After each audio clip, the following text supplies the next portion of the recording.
বেশিরভাগ আমার বোনের জন্য আমার ব্যাংক ব্যালেন্সটা ফাঁকা হয়ে যায়, সেটার কারণ আছে। ও বলেছিল আমাকে আইসক্রিম আনতে বলেছিল, তো আমি আইসক্রিম আনতে গিয়ে মানে এত কিছু কিনে ফেলেছি। এটাই হয়, মানে যখন কিছু কিনতে যাই ওর জন্যই যাই, তারপরে আমার অনেক কিছু কেনা হয়ে যায়। তো প্রথমেই আগে গিফটগুলো দেখাই। এটা হচ্ছে একটা জেমসের প্যাকেট, আর এটা হচ্ছে কিন্ডার জয়, যেটা আমার জন্য না, মানে আমার মেয়ের জন্য। তো এই দুটো গিফট করেছে ওকে একটা কাকিমা। তো এই দুটো হচ্ছে গিফট হয়েছে। আর আমার বোনের ওইখানে গিয়ে ফোন করলো আমাকে যে একটা লেস নিতে হবে।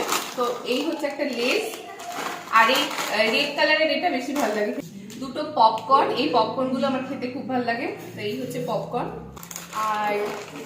আর নিয়েছি একটা নর্মাল চিজ, আর একটা হচ্ছে ক্রিম চিজ। এগুলো এটা হচ্ছে স্প্রেড করে দেয়, এটা খেতে খুব ভালো লাগে, এটাও ভালো লাগে। এটা নর্মাল যেটা চিজ, এই চিজ।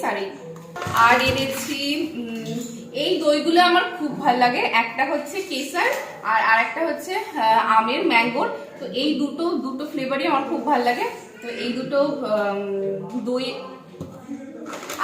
আর যেটার জন্য গেছিলাম, মানে যেটা ওর খুব দরকার, আর এখন গরম পড়ে গেছে তো এটা খেতে ভালো লাগে একটু খাবার পর বা রাত্রেবেলা খেতে বেশি ভালো লাগে।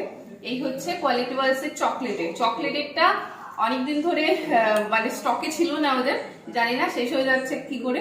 তো এটা পেয়েছি, আর এটার ডিসকাউন্ট ছিল 25% ডিসকাউন্ট ছিল, তো এটার জন্য নিয়ে এসেছি। তো এই হচ্ছে আমার বাজার, যেটার জন্য আমার ব্যাংক ব্যালেন্স একটু কমে গেছে। তো যাই হোক, এটা আমাদেরই কাজে লাগবে।